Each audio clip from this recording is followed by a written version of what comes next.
நான் சொல்வதெல்லாம் உண்மை. உண்மையை தவிர வேறொன்றுமில்லை.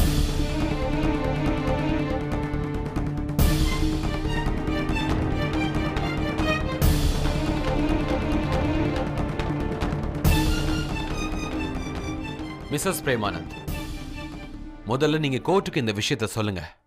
நீங்க எதுக்காக உங்க புருஷன் கிட்ட இருந்து டிவோர்ஸ் வாங்கணும்னு விரும்புறீங்கன்னு?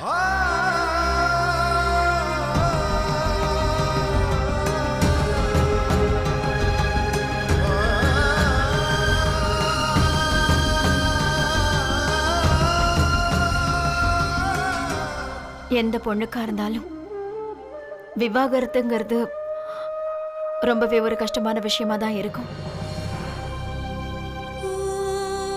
இதுக்கு காரணத்தை விட தைரியம் தான் ரொம்ப ஜாஸ்தி வேணும். நான் இந்த தைரியத்தை வளர்த்துக்கிறதுக்கு பல வருஷங்கள் ஆச்சு.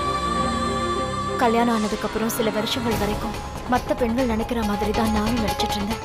இந்த உலகத்திலேயே நான் தான் கொடுத்து வச்ச பொம்பளை நினைச்சிட்டு இருந்தேன். எனக்கு உண்மையா இருக்கிற புருஷன், என்னோட குழந்தைங்கன்னு என் வாழ்க்கை சந்தோஷமா இருக்கிறதா நினைச்சிட்டு இருந்தேன். ஆனா அப்படி இல்லை. ஒரு நாள் நான் பார்த்த விஷயம்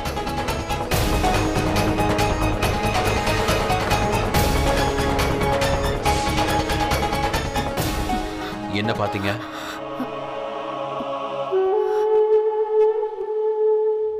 சொல்லுங்க மிஸ்ஸஸ் பிரேமானந்த், என்ன பாத்தீங்க? சொல்லுங்க மிஸ்ஸஸ் பிரேமானந்த், என்ன பாத்தீங்க?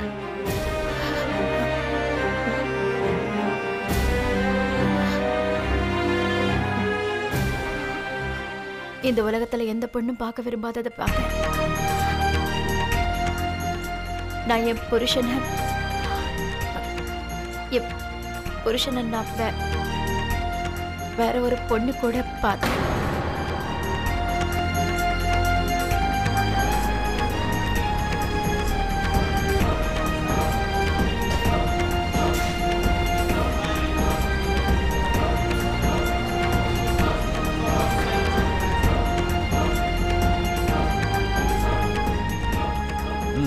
மேல சொல்லுங்க. அதுக்கப்புறம் நான் என் புருஷன் கிட்ட அந்த பொண்ணை பத்தி கேட்டேன். இந்த மாதிரி எத்தனை பொண்ணுங்க உங்க வாழ்க்கையில இருக்காங்க? ஒன்னு இல்ல, ரெண்டு இல்ல, 1000 பேர் இருக்காங்க. எல்லாமே வீட்டுக்கு வெளியில. அப்பதான் எனக்கு தெரிஞ்சது அந்த பொண்ணு மட்டும் அவருக்கு பழக்கம் இல்லைன்னு. இதுக்கு முன்னாடி எத்தனை பொண்ணுங்க வந்தாங்க, எத்தனை பொண்ணுங்க போனாங்கன்னு எனக்கு தெரியல. சில பேர் விருப்பத்தோட, சில பேர் வற்புறுத்தலோட. அவருக்கு நான் பொண்டாட்டியா இருக்கணும்னா, எனக்கு இந்த வாழ்க்கை நிலைச்சு இருக்கணும்னா, அவரோட வாழ்க்கையில எந்த பொம்பளைங்க வந்தாலும், அதுவும் வீட்டுக்கு வெளியில என்ன நடந்தாலும் நான் அதை பத்தி கேட்க கூடாதுன்னு சொன்னாரு. அவரோட இந்த ரூபத்தை பார்த்து நான் ரொம்பவே பயந்துட்டேன். அப்புறம் ஒரு நாள் அவர்கிட்ட சொல்லாம கொள்ளாம என் குழந்தைங்களை கூட்டிட்டு வீட்டை விட்டு வெளியில போயிட்டேன். ஆனா எப்படி அவர் என்ன கண்டுபிடிச்சிட்டாரு, என் பசங்களை என்கிட்ட இருந்து பறிச்சுட்டாரு. நான் அவர்கிட்ட அழுதேன், கதர்னேன், கெஞ்சி கேட்டேன். ஆனா அவர் என் குழந்தைங்களை என்கிட்ட இருந்து பிரிச்சு கூட்டிட்டு போயிட்டாரு. அதுக்கப்புறம் இவர் எனக்கு ஒரு நிபந்தனையை விதிச்சாரு. இதுக்கப்புறம் நீ என்னை எதிர்த்து எந்த கேள்வியும் கேட்க கூடாது, புரிஞ்சுதா? எனக்கு பொண்டாட்டியா உன் குழந்தைங்களுக்கு அம்மாவா இந்த வீட்டுல ஏதோ ஒரு மூலையில விழுந்து கிடக்கணும். நான் இவர் முன்னாடி தலை குனிய வேண்டியதாயிடுச்சு. ஏன்னா நான் ரொம்பவே பலவீனமா இருந்தேன். நான் இவருக்கு பொண்டாட்டி மட்டும் இல்ல, என் குழந்தைங்களுக்கு தாயும் கூட. என் தாய் பாசம் என்ன கட்டி போட்டுடுச்சு. அதுக்கப்புறம் என்ன நடந்தது? அதுக்கப்புறம் தான்